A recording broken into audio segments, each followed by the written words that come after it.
Hai kamu semua, jumpa lagi di Podcast Bicara, podcast tempat berbagi inspirasi, tempat berbagi cerita untuk tanah Papua yang lebih baik. Hari ini kita kedatangan tamu luar biasa ya, karena beliau ini banyak bergerak di eh, kegiatan-kegiatan kepemudaan, terutama olahraga, tapi juga di aksi-aksi penyelamatan lingkungan terutama laut. Kita bersama Bung Inov ya. Iya. Selamat datang Kakak Inov di Podcast Bicara. Eh, ini beberapa waktu belakangan ini aktivitasnya apa nih Om Inov? Iya, ini pasca pulang PON dari kegiatan pesta olahraga nasional kemarin, ya memang mungkin sedikit saya perkenalkan dulu ya. Iya silakan Om Inov. Mungkin kalau di Manokwari ini memang mereka kenal dengan nama Inov, Om Inov atau Iya. Kakak Inov. Nama besar atau dibilang nama sesungguhnya itu Yan Agus Rumbewas. Oh iya. Cuman nama familiar di lapangan tuh Nama alias keren itu. nama Inov. Saya juga tidak tahu masyarakat atau teman-teman bisa baptis saya dengan nama Inov ini. Tapi kalau Inov ini dengan bahasa Biak itu dibilang ikan bisa. Oh Dia ikan bisa. ikan bisa, stonefish. Stonefish ya. Oke. Itu kalau bahasa sananya. Kita di komunitas itu dari 2009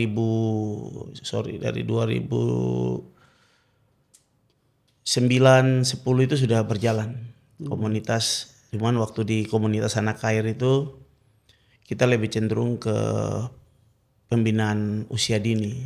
Oke. Jadi anak-anak di bawah 12 tahun dilatih tentang seni tari, terus pengenalan dasar lingkungan. Iya. Nah, di 2021 kita lebarkan sayap jadi yayasan anak Sekarang air. sudah jadi yayasan ya? Sekarang sudah jadi yayasan anak air, dengan harapan bisa mengakumulasi atau mendamping teman-teman atau lebih antar mereka ke yang lebih luas lagi. Contohnya kita bisa pilah di bidang lingkungan, bidang seni dan budaya, terus wisata, bahkan ke bidang-bidang olahraga. Iya. Memang anak air ini lebih cenderung bermain namanya juga anak air, jadi mainnya di air, tapi mainnya yang kira-kira bisa berprestasi dan bisa menghasilkan dan juga bisa berguna buat masyarakat. Dari sisi prestasi memang kita lebih cenderung ke olahraga air, renang, selam, dayung. Kalau dari tingkat prestasi mungkin kita lebih ke dayung. Dayung ya. Kita fokus ke dayung karena ada beberapa teman yang kita berbagi, ada yang selam, ada yang di surfing, ada renang, layar. Iya. Kalau kita anak air memang semua itu, tapi kita lebih fokus ke olahraga dayung. Nah, dari sisi wisata atau pengembangan sumber daya alam yang ada di lingkungan kita lebih ke ekonomi kreatif, kita lebih ke jual jasa, lebih ke bagaimana kita dampingi teman-teman yang ada di pesisir merangsang ya, hanya bersifat merangsang kita ke tempat mereka. Kenapa tempat kalian bagus, terus tidak ditata secara baik, coba ditata secara baik, terus legalkan dia secara sah. Mungkin bisa bersinergi dengan pemerintah. Itu ini kita aja, supaya biar teman-teman yang ada di pesisir juga bisa ya minim bisa sama dengan teman-teman yang ada di tempat lain. Itu dari sisi pengembangan wisata atau ekonomi kreatifnya, ya kita apa yang bisa kita jual sih. Iya. Karena mengingat anak air ini kan tidak mungkin kita bicara lingkungan, bicara sampah ini kan tidak semua orang mau. Iya. Jadi sebelum kita masuk ke cerita-cerita sampahnya, itu biasanya kita lebih cerita yang enak-enaknya. Enaknya dulu ya. Biasanya kita kasih yang enak. Kalau kita masuk ke teman-teman di pesisir terus kita cerita sampah ini harus buang di sini, kamu jangan buang sampah sembarang, mereka akan langsung paling malas kita itu ya. kita tidak lama ngobrol sudah bubar. Tapi kita ke situ kita cerita yang enak dulu. Iya, iya. Ini tamu-tamu mau datang Oke. atau tempat kamu ini bagus kira-kira. Tapi ini ada realitanya tuh, makanya betul tuh. Enak tapi memang betul, ada betulnya begitu ya. Kalau mau dibilang itu melahirkan, itu kami lahirkan dan jalankan sejak yayasan ini berdiri. Waktu masih komunitas kita belum sempat berpikir ke arah itu. Kita masih memikir diri kita sendiri. Kita mikir bagaimana kita duduk dengan nyaman di tempat kita. Betul. Ternyata kita nyaman tapi teman-teman kita di sebelah tetangga kiri kanan kita juga masih belum nyaman, ya rasanya kurang pas. Jadi kita hanya membuka kesempatan, mari kita sama-sama dengan kondisi yang sangat-sangat terbatas tapi kita bisa berbagi, itu kemungkinan dia akan jadi besar. Oke.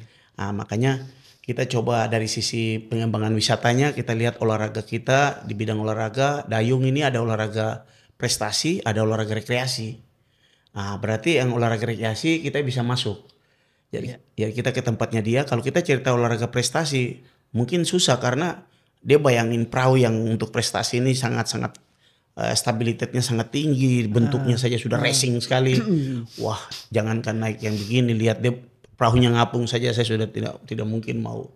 Untuk itu kita tidak cerita olahraga prestasi, kita lebih ke olahraga rekreasi dulu. Tempat kamu kira-kira kalau perahu rekreasi ini ada di sini, terus kamu kalau satu orang naik kasih 1.000 atau 2.000, 10.000, dia akan tertarik karena ada angkanya. Wah, ini bisa dapat uang. Nanti kalau sudah berjalan baru kita lihat siapa yang di sebelah kalian ini, adik siapa, umur berapa, sekolah atau tidak. Kira-kira kalau ikut latihan dayung bagaimana? Itu kita mulai masuk ke olahraga prestasi. Jadi dari olahraga rekreasi kita ngajak untuk dia kerja, bisa menciptakan lapangan pekerjaan. Sedangkan yang usianya masih usia produktif kita ajak untuk olahraga prestasi. Itu yang di bidang olahraga. Sedangkan yang lingkungan itu kita bahasanya edukasi. Jadi ketika dia sudah jalan, kok kalau usaha bagaimana orang mau datang sedangkan tempat itu kotor. Jadi kita tidak pakai dia jadi bahan utama. Kita taruh edukasi lingkungan ini dia di belakang terakhir. Padahal itu tujuan dia sebenarnya, sesungguhnya itu tujuan utamanya. Sebenarnya boleh saya bilang kita sedang mencoba menawarkan manfaat ekonominya. Betul. Tapi jauh ke arah sebelum jauh ke sana, kira-kira tempat-tempat yang sudah dibantu oleh kawan-kawan komunitas atau yayasan anak air di mana saja ini? Kita pertama mulai dari pantai BLK. Memang kalau pantai Yenkarwar, BLX, BLK itu awal mulanya di situ kita masuk. Di situ waktu kita banyak habis di situ karena memang sentralnya di situ. Kita lihat sentral awal kita masuk di BLK, mungkin teman-teman di Manokwari bisa tahu sendiri 10 sampai 15 tahun yang lalu di BLK, pantai BLK itu kayak bagaimana. Sedangkan kita penanaman pohon aja itu 2013 pohon-pohon yang sekarang rindang di pantai BLK itu kita tanam 2013. Kita 2009 itu sudah mulai aksi pengangkatan sampah, tapi tidak rutin karena kami mulai pakai tempat itu sebagai tempat untuk latihan dayung. Kita sudah mulai laksanakan pembersihan. Itu untuk angkat pecahan beling yang di pantai itu saja kurang lebih 4 tahun. Oh ya? 4 tahun untuk. Banyak beling di situ ya? Belingnya banyak sekali. Tukang mabuk situ tuh. Itu tempat di situ itu. Itu parah itu memang. Orang minum buang. Iyo. Dan memang waktu kami masuk di situ berpapasan dengan kebetulan dipercaya sebagai keamanan di wilayah lingkungan BLK. Jadi untuk diberi tugas untuk membantu menjaga aset negara di situ. Tapi karena kami lihat di situ tempat terlalu kumuh karena pasca bencana di Borobudur, pengungsi semua tinggal di asrama di BLK. Di pinggir pantai itu mereka buat MCK darurat, kakus-kakus darurat, jadi hanya modal gali saja terus taruh.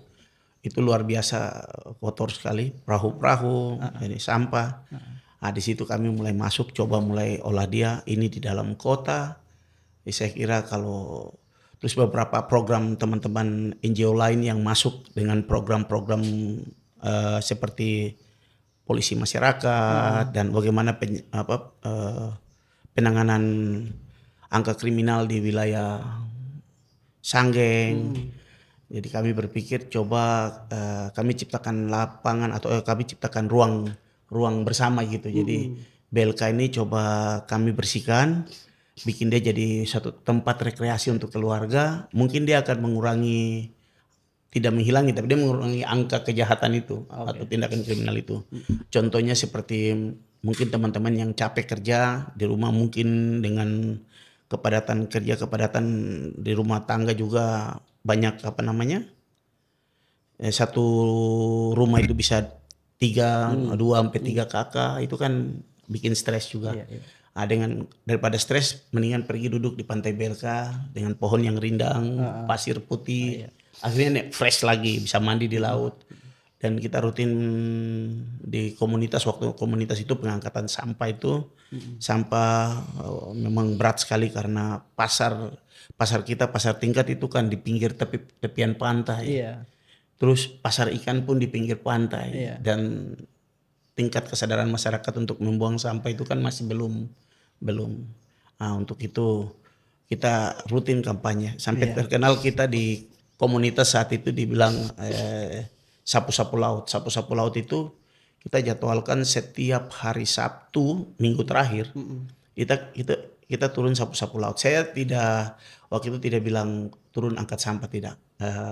Bahasa yang kami pakai itu kalau angkat sampah di laut terlalu ekstrim bagi kami.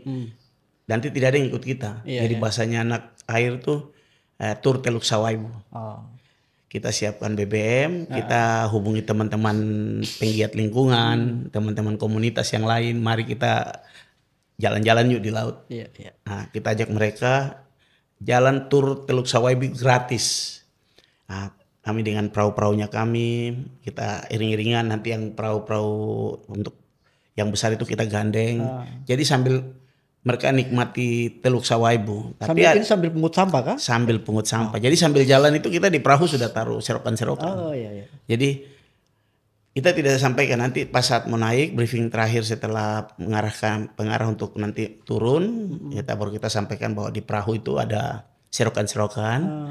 Mari kontribusinya sambil kita jalan, ya lengkap. Kita sudah ada serokan, ada trash bag, ada plastik sampah, langsung masuk, bisa pilahin mana sampah plastik. Jadi kita bikin model kayak begitu. Itu dari 2000 tuh kita sudah berjalan. Itu 2000. Ini kan cerita panjang ya tentang bagaimana upaya awal dari teman-teman komunitas yang sekarang jadi yayasan. Kita coba fokus ke sampahnya. Nah, ini kan banyak yang mungkin orang peduli makanya sekedar bicara. Tapi mungkin Bang Ino mungkin bisa cerita ke kita seperti apa kondisi laut kita yang saat ini kan banyak bukan isu ya, banyak fakta bahwa sampah-sampah banyak di laut. Iya. Memang sebenarnya teman-teman kita yang di pulau ini ada kala kita kalau sharing dengan mereka itu sedih juga sedih. Mereka kalau bicara sampah laut mereka lah penampungnya di situ. Teman-teman paling banyak di Pulau Lemon dengan Pulau Mansinabo. Dua pulau ini ya. Iya, itu arus pasang surut kan dia berdampak dengan sampah. Ketika bulan purnama atau mungkin pas air pasang tertinggi, dia akan bawa semua sampah yang ada di pesisir ke sana. Dia bawa ke laut. Itu kalau pasang besar itu biasa dia ngangkat semua sampah-sampah yang ada di pesisir itu dia bawa ke laut. Pulau sasaran. Meleset dari pulau baru nanti masuk ke BLK, masuk ke Koawi. Nah, jadi sejak berapa tahun ini kita berkecimpung dengan dunia sampah laut. Pusat-pusat yang menjadi penyumbang sampah tertinggi itu pertama ada di kalau kita mulai dari Wosi, ada dari Pasar Wosi ya. Karena dari Pasar Wosi itu ada satu muara yang keluar, jembatan Wosi itu dia bawa semua sampah yang ada di kampung di belakang Pasar Wosi itu sampai di Indramoy di darat. Oh di atas itu, iya iya iya. Semua sampai di Indramoy tiba di laut. Itu pertama. Kedua, lewat Indramoy juga sampai yang ada di Marina bisa turun. Lewat sungai yang ini ya. Ya, itu turun sampai saya pernah nyisir. Ikut dari bawah situ jalan nyisir lihat rata-rata buang sampahnya ke kali. Luar biasa. Jadi tingkat kesadarannya masih kurang sekali. Sampai hari ini ya? Sampai hari ini. Alasannya tempat sampah jauh di depan. Oh. Kali lebih dekat di samping rumah. Iya. Kalinya lebih dekat di samping rumah. Kita masuk ke pasar ikan beberapa ke Pertamina, Fajaron dan sekitarnya sampai di Briosi itu masih ada perumahan-perumahan di pesisir. Iya. Perumahan-perumahan masyarakat. Ya yang mudah-mudahan sekarang ini sudah agak berkurang. Tapi rata-rata kita lewat pasti sampah dari rumah masih turun ke laut juga. Iya, betul. Terus sampai di pasar ikan juga rata-rata limbah ikan dari pasar ini juga masih banyak yang jatuh ke laut. Iya. Tidak sering kita lewat di situ, bahkan teman-teman dari pulau itu sampai sempat berargumen marah dengan masyarakat di situ karena mereka sementara berlabuh di dermaga pasar ikan ada yang bawa sampah dengan plastik robak langsung buang di laut. Mereka karena tinggal di Pulau Selingkena jadi mereka marah. Tapi kan mereka tidak punya. Iya, ini kan betul. Ya. Oke, tapi kan kita pernah punya perda ya. Perda sampah ya. Perda sampah. Ya, itu apakah itu sudah jalan ataukah memang sudah jalan tapi tidak efektif atau bagaimana?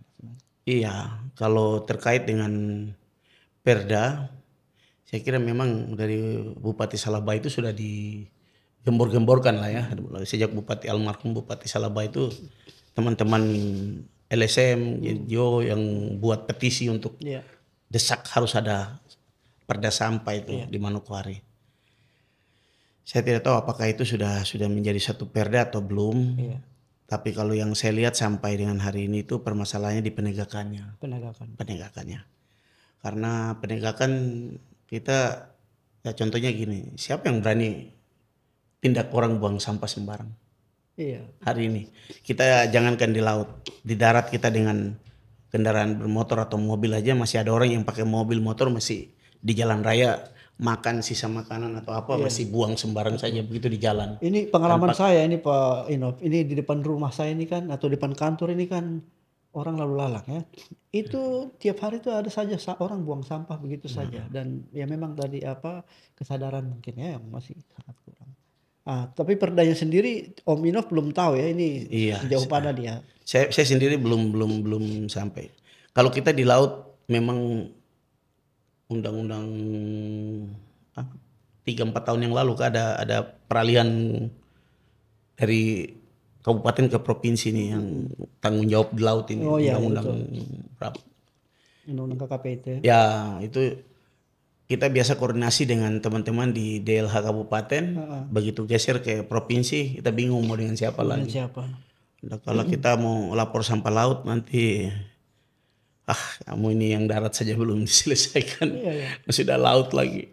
Tapi kan ini berhubungan ya, maksudnya orang buang sampah di darat ya kena di kat laut. Betul. Sebagai tempat akhir. Kalau harusnya kan kita punya TPA ya, ada di Andai, di Arfai Gunung. Tapi ketika tidak dibuang dengan benar, TPA-nya berganti ke laut, pasti akhirnya di laut. Dan itu menyasar ke pulau-pulau, jauh ke situ lagi biota laut, mangrove dan semua yang ada di bawah itu pasti terganggu berdampak.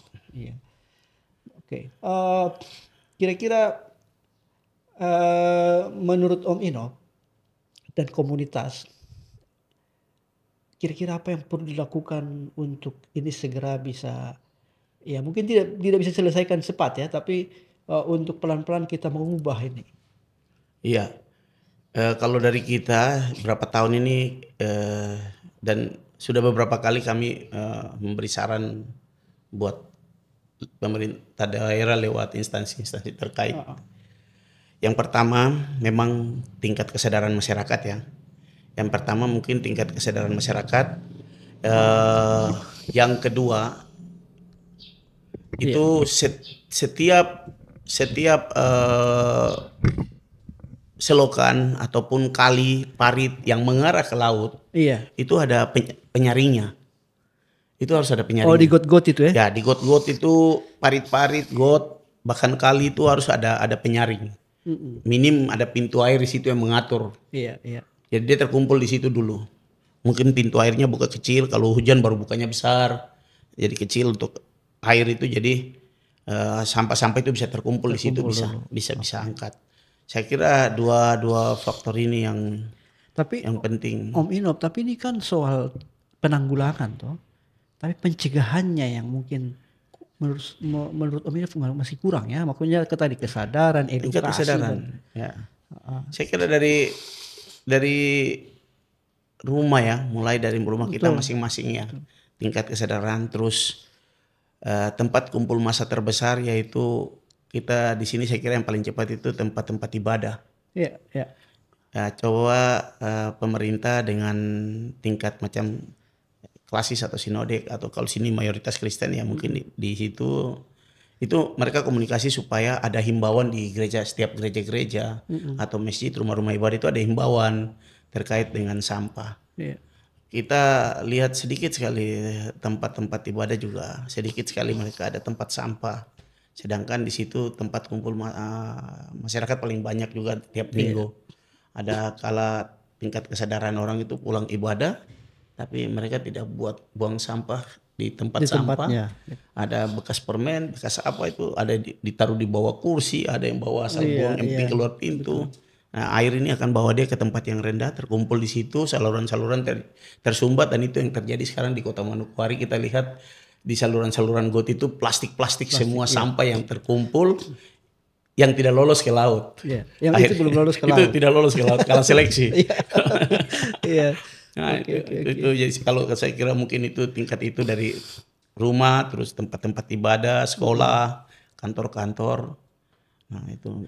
Oke, terus ini kan teman-teman komunitas anak air atau yayasan anak air Manokwari ini kan sangat concern sekali atau fokus sekali dengan isu-isu laut ya. Nah, sudah mulai juga bergerak begitu. Nah, bagaimana dengan organisasi lain? Maksudnya yang selalu punya label lingkungan gitu. Ya mungkin termasuk Bicara juga, karena di Bicara itu ada visinya itu inklusi dan lestari gitu. Nah, kira-kira apa yang perlu kita giatkan biar mereka juga gabung gitu loh. Iya, jadi mungkin kalau teman-teman lihat itu kita kurang lebih ada hampir mau 8 tahun ini vakum ya. Vakum. Pasca pandemik, pandemik itu memang kita nggak bisa bikin apa-apa betul. Terus selesai pandemik tambah dengan pesta rakyat, pesta demokrasi, ada pilkada, pilpres dan lain-lain. Itu kita belum berani ambil langkah karena takutnya ini ada unsur X atau lain-lain lah ya. Terus dan terlepas daripada itu sekarang sudah selesai semua.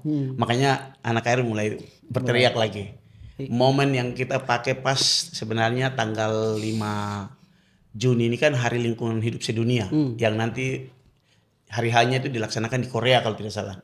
Di Korea Selatan kalau tidak salah itu. Tapi kita lihat kalau tanggal 5 itu kan hari Kamis ya.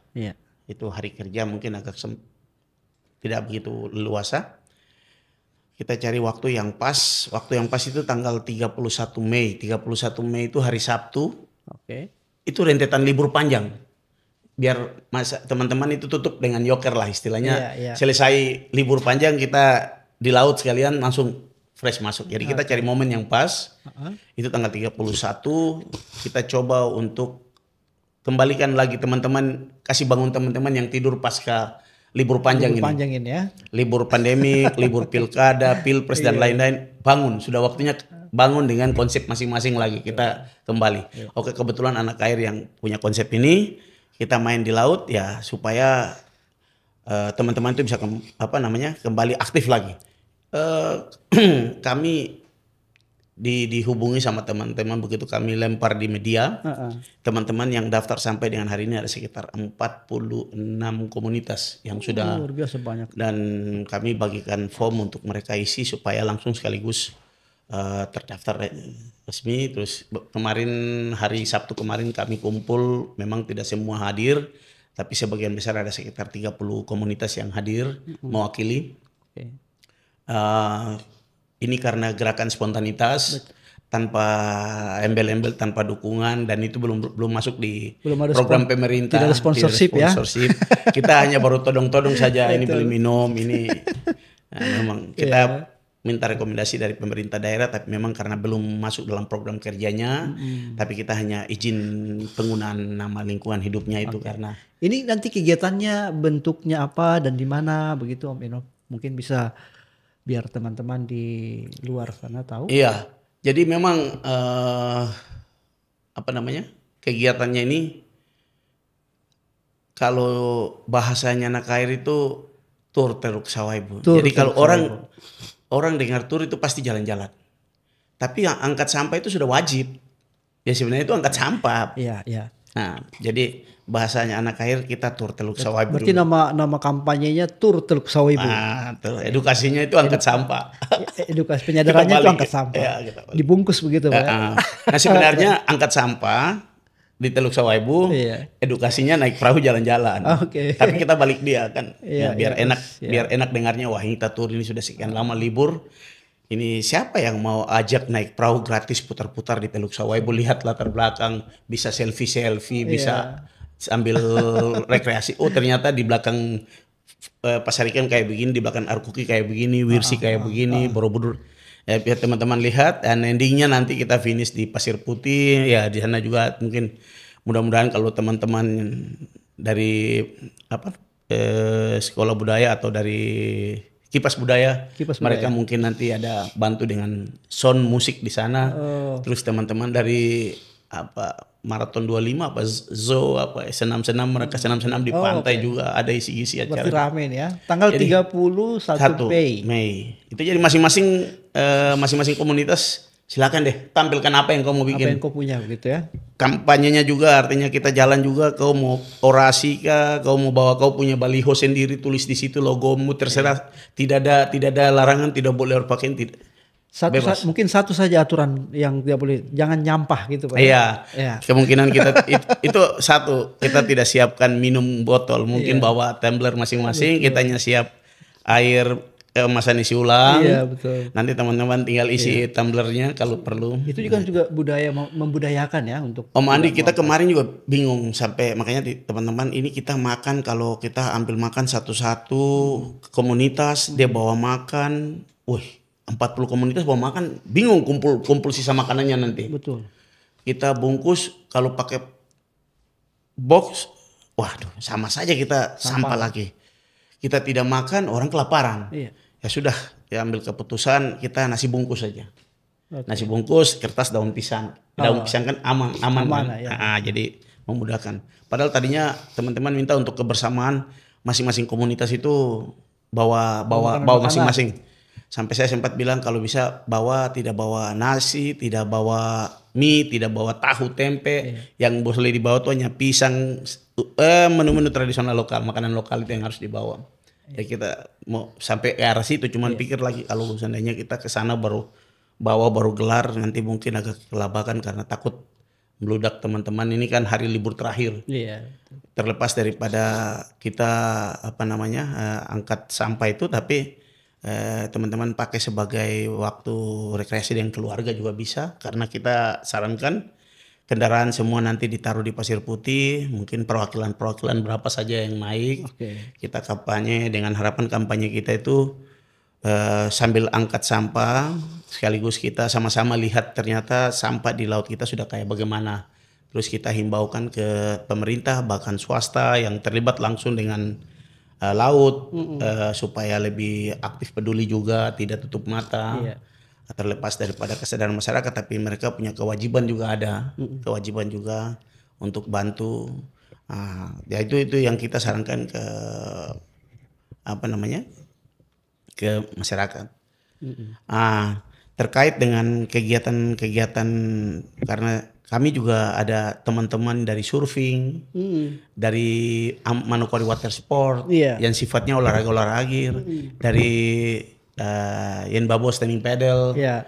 Nah, itu mereka juga sambil dayung, angkut sampah. Nah, sedangkan yang ski, surfing mereka mungkin ditarik dengan speed, yang jet ski mereka main. Jadi masyarakat ada pesan yang masyarakat lihat bahwa ternyata laut kita itu bersih, terus bisa olahraga apa saja bisa Oh bermain. iya, betul, bisa dipakai untuk rekreasi ya. Betul. Sambil kami promosi biar siapa tahu pemerintah ada punya rencana-rencana lain terkait dengan pembangunan ke depan, mungkin tempat dalam Teluk Sawaibu ini mungkin mau ditata sedemikian untuk wahana-wahana tertentu yang bersifat biar menekan angka sampah ini dia tidak sampai lari ke laut. Ini gagasan menarik ya, maksudnya untuk sektor pariwisata. Betul. Karena orang kadang selalu bicara tentang bagaimana pariwisata itu yang selalu indah-indah. Bisa jadi kadang pariwisata itu kita harus desain supaya dia jadi sesuatu yang kita inginkan, kan begitu tuh. Betul. Ya, menarik. Mungkin satu lagi contohnya kayak gini. Besok pasar tingkat kita ini kan sudah beda dengan pasar tingkat yang zaman kita dulu, Nandi. Pasar tingkat besok ini kami berharap dia bisa jadi ada taman nongkrongnya, ada tempat istirahat, duduk. Dia punya latar belakang yang memang laut bersih. Bisa orang mendayung di situ, masuk di Kali Konto itu mungkin orang bisa dayung masuk. Saya bayangkan itu keren sekali. Nah, jadi tidak belakang pasar itu langsung perahu-perahu ikan dengan aroma bau ikan itu tidak, tapi perahu-perahu ikan tuh ada tempatnya yang betul-betul disiapkan sama pemerintah, mungkin ditata rapi. Jadi perahu tuh masuk tapi dia tidak meninggalkan sampah-sampah yang. Oke, Om Inov, saya jadi terpikir, apakah ide gagasan ini sudah pernah didiskusikan, dikomunikasikan dengan pemerintah atau Kabupaten Manokwari atau provinsi ya? Saya kira waktu ini akan, mudah-mudahan waktu ini akan menjawab semuanya ini, karena beberapa waktu lalu kami belum terlalu sampai sejauh itu. Dengan harapan mungkin teman-teman komunitas semua berkumpul, memberi satu masukan, saran. Seperti di grup kami ada buat semacam format gitu. Jadi saran, masukan, konsep apa yang mereka punya supaya dijadikan satu ide, kita serahkan ke pemerintah. Dalam hal ini nanti kan diterima di Pasir Putih. Jadi nanti kemungkinan yang sudah bersedia nanti dari wakil ketua 1 DPR Provinsi Papua Barat, itu kemungkinan beliau, undangan juga paling ke gubernur. Jadi nanti semacam satu mau dibilang satu kita hasil ini kita rangkum semua terus kita serahkan. Mudah-mudahan itu bisa jadi bahan pikiran sebagai program kerjanya pemerintah. Semacam gagasan pikir dari masyarakat ya, sebagai kontribusi masyarakat dengan kondisi, kepada pemerintah. Betul, dengan kondisi yang ada. Itu yang rencana kita buat, sekaligus pesan buat teman-teman bahwa sudah waktunya kita bangkit. Warna-warna merah, putih, biru, hitam yang kemarin sudah lewat. Pasti tinggalkan. Sekarang kita lihat yang kita mau jalan sekarang berapa tahun ke depan nih, apa yang kita mau buat dengan kondisi situasi darat kayak begini, hijau di darat kayak begini, biru di laut kayak begini. Mari 2 warna ini saja yang kita punya. Hijau di darat, biru di laut. Ya, mungkin satu lagi Om Andi, satu yang saya di kesempatan podcastnya Om Andi ini, mungkin pesan ini akan kami teruskan sampai ke pemerintah, namun jadi satu contoh kayak gini. Kita punya teman-teman yang investor yang masuk seperti Indomaret. Indomaret di rata-rata seluruh Indonesia ini nggak pakai plastik. Tapi di Manokwari dia masih pakai kresek ini. Sedangkan kita berusaha supaya Manokwari ini bebas plastik. Kita berusaha supaya Manokwari ini sama dengan kota-kota lain yang tidak, toko-toko, kios-kios tidak pergunakan plastik lagi. Kita didukung dengan 100 hari kerja, kalau tidak salah 100 hari kerja Bupati itu kalau tidak nol sampah, sudah dicanangkan atau digembur-gemburkan. Kita berharap kalau boleh ya toko tersebut tidak menggunakan plastik Oke, lagi. Indomaretnya ya. Indomaret. Mungkin juga bukan hanya untuk Indomaret ya, Semua untuk teman-teman Hadi Mall. betul di Hadi mall. Mall juga mungkin akan bagus jika mereka juga kemudian mengedukasi masyarakat dengan tidak memberikan kantong plastik ya. Mungkin bawa tempat sendiri, bawa karung, terserah suka. Ya, itu saya kira ya mungkin dengan pemerintah, dalam hal ini pemerintah daerah dengan tegas harus Iya, membuat aturan khusus atau regulasi yang mengatur tentang itu buat teman-teman pengusaha. Itu. betul. Nanti mungkin bisa jadi dikawinkan dengan pengusaha lokal dengan menyiapkan tas-tas kresek ramah lingkungan seperti Betul. dari mungkin noken kah gitu ya, Boleh. noken yang murah untuk dibeli ya. Ya, Kan kalau noken yang masih ada mungkin beberapa orang menganggap betul. mahal ya. Gitu. Oke. Saya pikir itu ide yang bagus. Jadi kita harus mulai dengan aksi, tidak dengan kata-kata saja. Dan hari ini Om Inov bersama Bicara sebenarnya sedang membicarakan tentang satu aksi besar ya. Betul. Begitu. Begitu Om Inov? Baik, Oke. Tadi kampanyenya apa tadi? bebas plastik sampah laut. Bebas plastik sampah laut dengan agenda 31 Maret, 31 Mei. Kita Start dari BLK, Start dari BLK, finish di Pasir Putih. finish di Pasir Putih. Ya, dengan perahu sama-sama kita di laut. Nanti ada yang dayung, ada yang naik di katamaran-katamaran. Oke. Nanti sambil nongkrong di situ. Tapi ingat tidak bawa minum. Kemasan. Kita bawa tumbler atau isi ulang. Oke. Itu yang penting. Oke, baik. Wah, luar biasa sekali nih gagasannya. Semoga nanti itu sukses ya, harus sukses ya. Harus sukses. Mungkin begitu dulu Baik. sesi kali ini. Saya berharap nanti akan ketemu dengan ide-ide gagasan baru dari komunitas anak air di Manokwari.